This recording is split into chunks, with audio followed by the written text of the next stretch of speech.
푸근한 미소가 멋진 월도 스님, 늘 감사합니다. 스님, 어제는 가게를 보고 있는데 스님 한 분께서 들어오시더군요. 그리고는 시주를 하라고 하세요.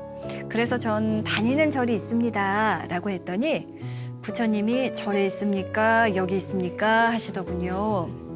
스님의 대답에 좀 당황이 되어서 죄송합니다 라고 인사를 드렸는데요. 공부 좀 더 해야겠어요 하시면서 기분 나쁜 듯이 가시더라고요. 제가 잘했다는 건 아니지만요. 저도 마음이 좀 그랬습니다.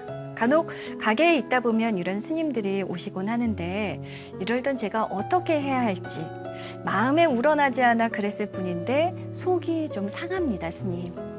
제가 잘못된 마음을 가진 불자일까요? 스님의 말씀 듣고 싶어서 글 올립니다 라고 하셨네요. 이런 경우 종종 있거든요. 많이 있죠. 네. 근데 이제 흔히 보면은 이제 그 남방불교 쪽에서는 부처님 당시에서부터 그 스님들이 생활이라고 하는 부분을 탁발에 의지를 했어요. 그래서 그 오후불식 오전에 일찍 나가서 일반인들이 공양을 하시고 난 이후에 남은 음식을 얻어서 생활하셨던 것이 부처님 당시의 불교의 모습이었고, 지금도 저 스리랑카라든가 뭐 이제 그 미얀마라든가 뭐 이런 쪽에 가면 이 탁발 의식이 살아있는 데가 많이 있습니다. 네네. 근데 이제 그럼에도 불구하고 이게 북방불교 쪽으로 들어오면서부터는 이 사찰 내에서 공양을 짓고 공양을 해서 나눠 드시고 뭐 이런 부분이 이제 이쪽 그 북방불교 쪽의 모습이라고 볼 수가 있습니다. 네. 이제 그럼에도 불구하고 이 우리나라에서도 이제 탁발 의식이 옛날에는 많이 있었죠. 동양이라고 해서 스님들이 배낭지역을 다니면서 탁발을 하셔서 그 탁발되어진 부분을 산중에 있는 스님들이 공부할 수 있도록 뒷바라지하고 이렇게 살았던 문화가 있었습니다. 그런데 근대에 와가지고는 이제 다종교 사회가 되면서부터 네. 이 부분은 불교라고 하는 부분이 장르의 수행의 어떤 그런 장르로 인식되기는 대단히 어렵다. 왜냐하면 모두가 다 부처님 믿는 사람들이라면 그것이 문화로 자리 잡을 수 있지만 종교가 다른 사람들 입장에서는 그 서로 갈등을 계속 만들어낼 수밖에 없고 스님들이 서로 불편한 관계가 만들어짐으로 인해서 네. 우리나라의 지금 불교 종단 협의회에 소속되어 있는 소속 종단의 스님들이 모여서 합의를 한 게 있습니다. 이 탁발이라고 하는 부분의 의식은 하지 말자.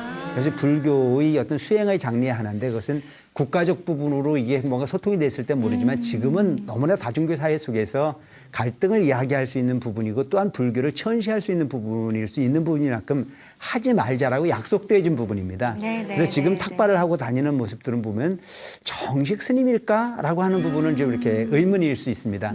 단지 요즘에도 보면 이제 종단 협의회나 이런 데서 그 이 불교의 어떤 그런 의식 자체를 그 축제 내지는 뭐 이런 부분을 해서 이렇게 상징적으로 하는 모습들은 있지만 개별적으로 다니면서 탁발을 하는 부분이 문화는 없어졌다라고 하는 걸 좀 아시고 뭐 그 소위 오셔서 말씀을 하시는 탁발을 하시는 분이 설사 본인이 원하는 부분이 다 이루어지지 않았다고 하더라도 그 시주자에게 네. 뭔가 그런 그 마음 상처되는 부분이 표현을 했다고 했을 땐 그 스님이 진짜 스님일까 싶은 생각이 들어요. 그러게요. 시주를 하고 안 하는 것은 본인 마음이에요. 할 수도 있고 안 할 수도 있는 거고 안 하는 부분을 통해서도 그걸 너그럽게 받아들였을 때 수행이 되는 거지 안 하는 사람한테 삐져가지고 거기다 대고 뭐 그 절이 그 부처님이 절에 있는 부처님이면 부처냐라고 하는 쪽으로 따지고 들어가는 모습을 봤을 때 본인 스스로가 부처가 아니라는 것을 스스로 입증하는 거 안 하는 게 싶은 생각이 들 정도로 그래요. 그리고 이 그 스님들은 항상 부정적 시각의 언어를 통해서 협박하면 이것이 진정한 진리가 아니거든요. 모든 부분에게 긍정적 부분으로 소위 표현하는 부분이 스님들이세요. 네. 진정한 스님들은 중생을 겁박하러 온 게 아니에요. 중생을 겁박하는 건 진정한 진리가 아닌 거죠. 중생에게 희망을 주는 겁니다. 오직 될 수 있는. 그래서 내일 모레 죽을 사람에게도 너 내일 모레 죽어라고 말하는 사람은요. 그 사람은 잔인한 살인자가 될 수밖에 없어요. 내일 모레 설사 죽을 수밖에 없는 부분이 운명에 있는 사람에게라도 뭐라고 그래야 돼요? 열심히 기도하세요. 될 수 있습니다. 바로 종교는 희망을 이야기하는 거잖아요. 근데 이런 모습들은 보면 희망을 주기보다는 평온하게 살고 있는 사람들에게 괜히 긁어서 상처를 주고 가는 부분의 행위를 통해서 스님이다 아니다라고 하는 부분을 이야기하는 것이 저는 별로 바람직한 부분의 어떤 그런 행위는 아닙니다 싶은 생각이 듭니다. 그래서 말씀드리고 싶은 것이 이런 부분에 상처받지 않았으면 좋겠습니다. 그런 부분이 있을 때 오히려 더 어떻게 하면 될까요? 관세음보살 열심히 부르고 내가 설사 승복을 읽지 않아서도 난 진리는 진리답게 볼 수 있는 부분이 불자하다라고 하는 긍지를 가지고 열심히 염송하고 또 부처님 어떤 그런 근본바탕을 잊지 않는 그런 불자가 됐으면 좋겠다는 생각이 듭니다. 네, 스님 말씀 감사합니다.